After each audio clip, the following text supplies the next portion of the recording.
On the news tonight, President Buhari swears in Ariwola as substantive Chief Justice of Nigeria. Senate President Ahmed Lawan assures passage of 2023 appropriation bill in December 2022. House of Assembly of Kwara State passes 187.2 billion naira revised supplementary budget, plus updates from the world of entertainment and sports. Good evening and welcome to the Nigerian Television Authority NTA ILORIN News Tonight. I am Olajide Bello. Many thanks for joining us. President Muhammadu Buhari on Wednesday swore in Justice Olukayode Ariwola as the substantive Chief Justice of Nigeria. The swearing-in ceremony took place shortly before the commencement of the week's Federal Executive Council meeting. After his swearing in, the Chief Justice of the Federation urged politicians contesting for various electoral offices in next year's election to play the game by the rules and eschew all forms of violence. Our President of the Senate, Ahmed Lawan, said the National Assembly will pass the 2023 appropriation bill in December this year. Senator Lawan said these at a reception in honor of the National Award of Grand Commander of the Order of the Niger conferred on him and Commander of the Order of the Niger on 10 other senators. Ignatius Nkwo reports. Senators, staff and well-wishers of President of the Senate Ahmed Lawan were at his residence to congratulate him and other awardees for the national honor. President of the Senate Ahmed Lawan observed that every senator in the 9th National Assembly deserves the award. He emphasized that every senator exhibited high sense of commitment in their interventions and that the national award will further spur them to do more, especially with the 2023 budget in the legislative meal. Like we did before the previous 3 sessions, we are going to pass the budget by the grace of God before the end of December. Some senators noted that the honor done to President of the Senate is deserving and a product of commitment to nation building. If any person will claim success in this democratic dispensation, I believe we are one of them. This is the first time you find about 12 senators getting this kind of national honor. To my colleagues, this award to just a few of us is for all of us. Our colleagues in the 9th Senate worked so hard. Senator Lawan and 11 other senators received different categories of national honors which they dedicated to the 9th Senate. Ignatius Nkwo, NTA News. Meanwhile, the House of Assembly of Kwara State has passed 187.2 billion naira revised supplementary budget estimate as forwarded by Governor Abdulrahman Abdulrazak. The revised budget estimate was passed after considering the report of House Committee on Finance and Appropriation, which was led by its chairman Ibrahim Ambali, representing Owode Onire constituency. The approved revised budget estimate is against the sum of 187.5 billion naira initially proposed, indicating a decrease of 300 million naira. While capital expenditure is now 86.9 billion against 89.3 billion naira originally proposed, the recurrent expenditure now stands at 83.7 billion naira as against the sum of 81.6 billion naira. 16.5 billion naira appropriated for debt servicing is retained as proposed in the initial budget. The 2022 revised supplementary budget estimate was read third time by the Clerk of the House prior to the eventual passage, as Speaker Yakubu Saliu Danladi directed the Clerk of the House to produce a clean copy of the revised budget estimate for Governor's assent. Residents of Kulende and its environs are appealing to the state government to take swift action to repair the failed portion of the bridge linking Kulende and Harmony Estate. David Tutor has an update on the bridge. Despite efforts by the state government to barricade the bridge to prevent vehicular movement, motorcycle riders and pedestrians were flouting the measures, which poses grave danger to them. The bridge, since its collapse, has slowed down economic activities in the area, with commuters and residents appealing to the government to be more proactive towards fixing it. You can see that on both edges, the road is getting collapsed. Very soon, Okada will not be able to pass through this place again. My appeal to government is that they should come to do it instantly, because with the rate at which rain is falling and the big river is overflowing, it will further collapse this bridge, and it's going to cost government much more money. We are appealing to government to help us, to come to our aid, to come and fix it for us. This road is very important because it actively affects the economy of the people that are living in surrounding area. On the part of the state government, plans are ongoing to repair the failed portion of the bridge as soon as possible. Surveying wise, when you have water flowing downward, you have to make sure the next bridge you'll be doing has to be at a point lower than the one before it. That makes the water, because water will always flow downward.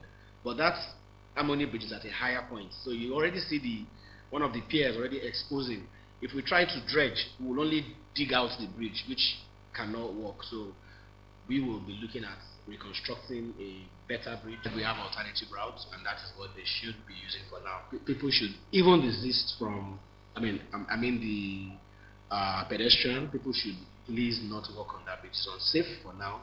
We have to do repair work there for it to be motorable or to be used by pedestrians. Residents are, however, advised not to use the bridge until repairs are completed and the bridge made safe for use. David Tuta, NTA News. Despite government's efforts towards ensuring a clean and green environment, indiscriminate dumping of refuse is gradually surfacing in some areas in Ilorin metropolis. Mohammed Hassan has an update. My tour through Taiwo, Olawunshogo, Surulere and Maraba reviewed heaps of refuse littering the streets of the metropolis. NTA news crew observed that dumping of refuse on medium separators and roadside is not only an eyesore but constitutes health risk. Although the state government's efforts to evacuate the waste on a daily basis is commendable, a cross-section of people who spoke to NTA believe there should be a better option to waste disposal in Ilorin than exposing human waste to the public because of its health implication. It's a very bad habit. It tells a lot on the characters of Nigerians, including myself. But I blame the government on one hand. Why? Because this is the road median. So they shouldn't be allowed. There should be a kind of task force group monitoring people, and people should be punished for that act. It's a very bad act. What I just observed is that the facilities available for people to dump their refuse is not readily available for people. So people just have to drop it to where they are. In our area, the idea is that just bring it out to the center of the road, which is very bad. It's very, very bad. It dirties the environment, make it very bad. At times we do threaten them that we call the people in charge to come and, get them arrested. But we discovered that most of the time they come at the midnight to dump it there. For Kwara State to regain its lost glory of being one of the cleanest states, residents advocate attitudinal change and stiffer punishment for violators. Mohammed Azan, NTA News. And now to the world of entertainment. Popular Nigerian artist Adeji Balogun's maid in Lagos has added another colorful feather to its richly decorated cap, this time setting an African record on the Billboard World Album Chart. Kauta Raji has details of these and other entertainment stories. Wizkid's hit album Made in Lagos has become the first African album to have a run of 100 weeks on the Billboard World Album Chart, and achieved this feat in the chart week dated October 15, 2022. The album became the longest charting Nigerian project in the chart's history, as it tops Fela's The Black President, which spent 45 weeks on the chart. Afrobeat megastar Damini Eboluwa Ogulu, aka Burna Boy, was one of the 75 individuals presented with the Member of the Order of the Federal Republic Award, presented by President Buhari on 11th October 2022 at the Government House Villa in Aso Rock. The award was presented in recognition of his groundbreaking exploits that includes becoming the first Nigerian contemporary artist to win the Grammy Award. Enioluwa Adeoluwa, popularly known as Lipstick Boy, took to his verified Twitter page to announce that the European Union has appointed him as its ambassador to Africa. Enioluwa emphasized the fact that he hopes to use this opportunity as a chance to assist others in the industry. Fans flooded his comment section with congratulatory messages and prayers. Kauta Raji, NTA News. And on sports, the new board of the Nigeria Football Federation, NFF, led by Ibrahim Gusau, says it is determined to launch Nigeria football to an enviable height with result-oriented policies and programs. David Tutor has details of these and more on sports tidbits. Chairman of the board, Ibrahim Gusau, was speaking after the inaugural meeting of the new board held behind closed doors at the NFF headquarters in Abuja. The immediate past president of the board, Amaju Pinnick, had earlier handed over to the new board after 8 years in office. It is the first time that we have a new president receiving the outgoing president to come officially and hand over to the incoming and the secretariat of NFF. We're happy about that, and then we have a very good discussion with him, and he wishes us well, and we take it from there. Nigeria under-17 women's team Flamingos bowed to Germany in a 2-1 defeat during the opening Group B match at the ongoing 2022 FIFA under-17 Women's World Cup in Margo, India. The coach Bankole Olowokere's-led team must win their next game to stand any chance of making it to the knockout stage of the competition. In handball, host Bendel Dynamo defeated Confluence King 24-14 on the second day of the National Division 1 Handball League in Benin, Edo State to begin their quest for a place in the elite division. In another game in the men's category, Delta Force were no match for the Correction Boys despite an MVP performance from Obaro Ogojo as they were beaten 22-15. David Tuta, NTA News. The fidal for late octogenarian and business tycoon Alhaji Idris Alaya has been held at his family house in Ilorin with a call on family members and the entire Muslim Ummah to intensify their worship of Allah and be of good character before death knocks on their doors. The Grand Muqaddam of Ilorin Sheikh Suleiman Damborno gave the admonition during the 5-day fidal held at Alaya's family house in Ilorin. Ahmad Fulani reports that dignitaries from far and near and scores of sympathizers attended the prayer.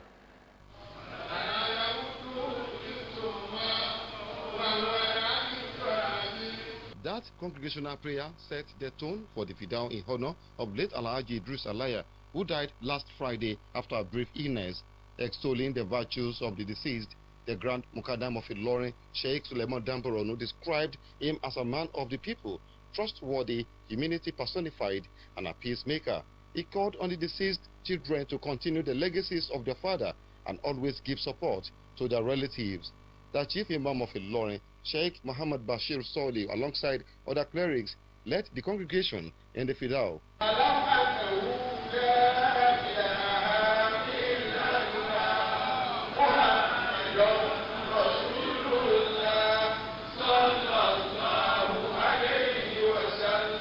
Some of the dignitaries and children described Alhaji Idris Alaya as a man whose impact will continue to be felt even after his demise. He made his experience and knowledge and the need to serve the Ilorin community. He loves people, is honest, and very conscientious. A very committed Ilorin man, a decent man, very tolerant, and is a philanthropist. My prayer, may Allah grant him eternal rest. He has done so much for every one of us. He sent us to school. We are all graduates. He's a leader, not just a father, to all, and he lived a well-fulfilled life. Nobody knows who is his children and who are not his children. That is the kind of person he is. We lost him, and I believe we lost him forever. I just pray to Allah to forgive him. Late Alhaji Idris Alaya was a business mogul, member of Ilorin Eid Committee, and a community leader in Balogun Fulani area. He died at the age of 85 and is survived by wives, children, and grandchildren. Ahmad Fulani, NTA News. But that's it on NTA ILORIN News Tonight. Many thanks for being a part of it. I'm Olajide Bello, and just before we go, we'll leave you the weather forecast for Thursday, 13th of October, 2022. Good evening.